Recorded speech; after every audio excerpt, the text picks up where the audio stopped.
السلام عليكم، كيف حالكم؟ ان شاء الله تكونوا بألف خير. مرحبا بكم في فيديو جديد ووصفة جديدة ديال دوازاتاي او غريبة اللي ممكن ترافقوها مع اتاي او القهوة.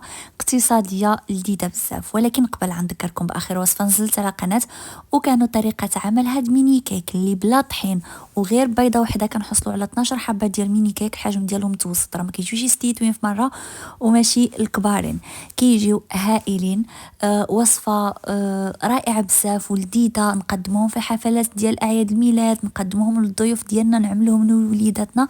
متاكده انهم يعجبكم. اذا بغيتوا تشوفوا الوصفه غنخلي لكم الرابط في صندوق الوصف. وبغيت نقول لكم السيدات المهتمات بالدوره ديال الكيك ديزاين اللي عاملاها لكم انا، اللي غتكون ان شاء الله 2 و3 في شهر فبراير، يعني غتكون بالويكاند. كنتي في المغرب او خارج المغرب ممكن تكون معنا في هاد الدوره هذه. غنرجع نقول لكم حيت بزاف اللي كيسقسيوني واش نتينا اللي كتعملها، انا اللي كنعمل لكم، وكتكون فيها المتابعه حتى من بعد الدوره.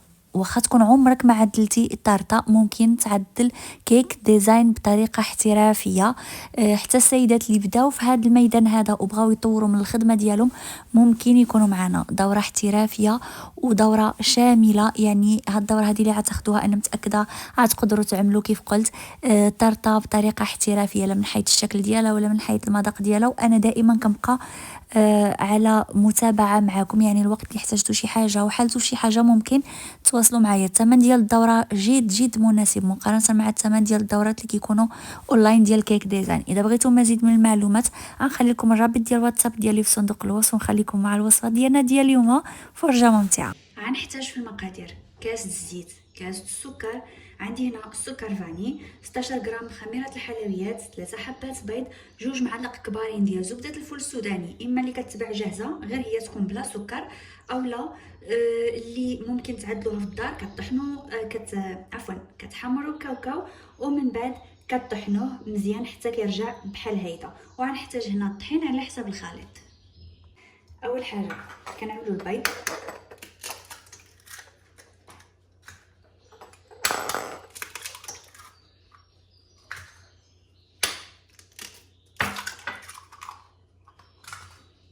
غنزيد عليه هنا السكر بالنكهه ديال الزهر، وغنزيد السكر العادي وغنخلطهم مزيان مع بعضياتهم.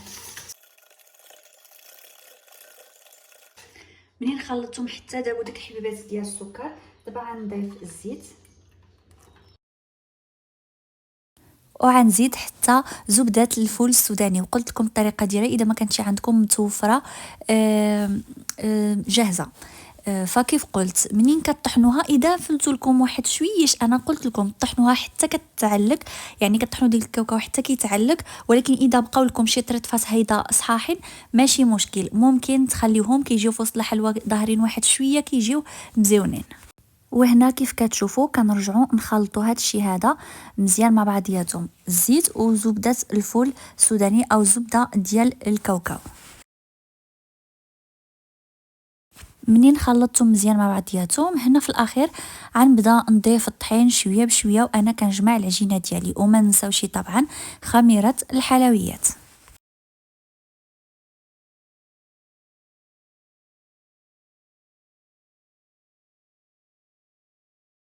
صافي هنا غنكتفي بالقياس الطحين اللي عملت العجينه وحنا كنعجنوها. نتوما كتشوفوا كتلصق شويش في اليدين، ولكن في نفس الوقت راه هي متماسكه، ما خصهاش تكون مطلوقه بزاف وما خصناش نقصحوها. هذا القوام اللي خصنا نحصلوا عليه منين كنغسلوا يدنا وكنرجعوا نقيسوها. صافي نتوما كتشوفوا هنا رطبه وفي نفس الوقت ما بقاتش كتلصق. دابا غنشكلوها. اول مره كندهنوا يدنا بشويه ديال الزيت، صافي كندهنوه غير مره واحده وكنشكلوهم على شكل ديال الورقه د الشجره. يعني المهم ممكن تعملوهم حتى شكل ديال غريبه هيدا مدوره عاديه، ممكن تخليوها طويله وممكن تعملوها بهذا الشكل هذا. انا كيعجبني في حلويات هادو او في هاد الغريبات كيجي الشكل ديالهم مزيون.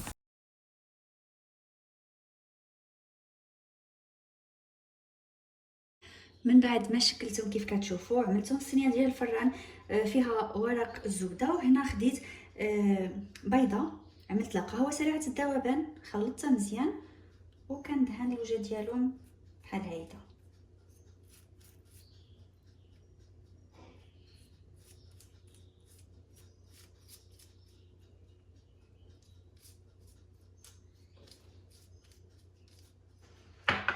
ومن بعد كنعمل لهم شرائح ديال اللوز بهذا الشكل هذا.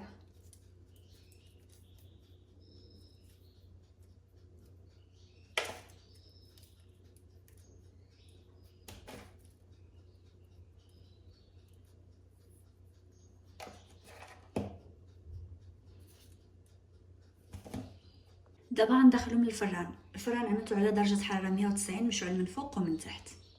وهذا هو الشكل النهائي ديال الغريبه ديالنا. التحميره ديالها كتجي هي هذه، راه كتجي هائله، كتجي فيها واحد القرمشه واحد الهشوشيه لذيذه بزاف، ما تشبعوش منها. ديك المذاق ديال الكاوكاو مع السكر اللي منسم بماء الزهر كتجي رائعه فينا بزاف، ما تشبعوش منها. وصفه سهله واقتصاديه في المتناول وبدون تعقيدات. نعملوها هيدا الميريندا ضيوف الغفله وحتى لوليداتنا. بالنسبه للكميه اللي عملت هي هذه كامله، وبقاو واحد 3 اخرين هما الاخرين اللي بقاو لي عاد عملتهم يطيبوا. يعني هذا القياس هذا اللي عملنا ما كيخرجش كميه كبيره. وعاد انا راه كنعملهم حبات اللي كيكونوا هيدا كبيرين شويه، ماشي حبات اللي كيكونوا صغارين. ممكن تصغروا الحجم ديالهم وتعملوهم هيدا مدورين بحال شكل غريبه عاديه، غيخرجوا لكم كميه اكثر. بغيتوا تضاعفوا المقادير فكتضاعفوا المكونات كاملين، كتضاعفوهم باش تحصلوا على كميه اكثر. بالنسبه لطريقه الاحتفاظ بها باش تبقى لكم مده طويله، راه كتبقى حتى لمده 15 يوم 20 يوم مزيانه بلا فريكو.